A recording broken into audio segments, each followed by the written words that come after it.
ஆனா இத பறக்க விட்டேன். ராயன் மினி வேன்லையா? பாவம், கஷ்டகாலம் தான். ரொம்ப கஷ்டப்படுறாரு டாம். ஆனா அவர் அத காட்டிக்க விரும்பல. குடும்ப வாழ்க்கை அவருக்கு பெரிய பாரமா இருக்கு, அது மட்டும் தெரியுது. ஒரு நாள் அவர்கிட்ட ஒரு கேள்வி கேட்டேன். அதுக்கு அவர் என்ன சொன்னார் தெரியுமா? அவர் கார்களை, பொண்ணுங்களை மிஸ் பண்ணலையா, அவர் மிஸ் பண்றது புல்லட்ஸ் தானா? சீக்கிரமா மாறிடுவான், கொஞ்சம் டைம் கொடு. 9 மாசம் டைம் போதுமா? எனக்கு இன்னொரு குழந்தை பிறக்க போது.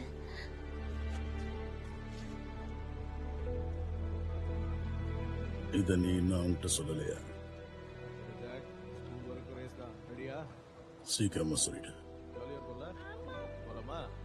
அவரோட இந்த வாழ்க்கை அவருக்கு ஏமாத்தத்தை தரக்கூடாதுன்னு நினைக்கிறேன். அப்பாவும் இப்ப ரெடியா இருக்கேன். முக்கியமா என்னால. உன்னால அவனுக்கு எந்த ஏமாற்றமும் நிச்சயம் வராது. அவன் வாழ்க்கையில நல்ல விஷயம் அது நீதான்.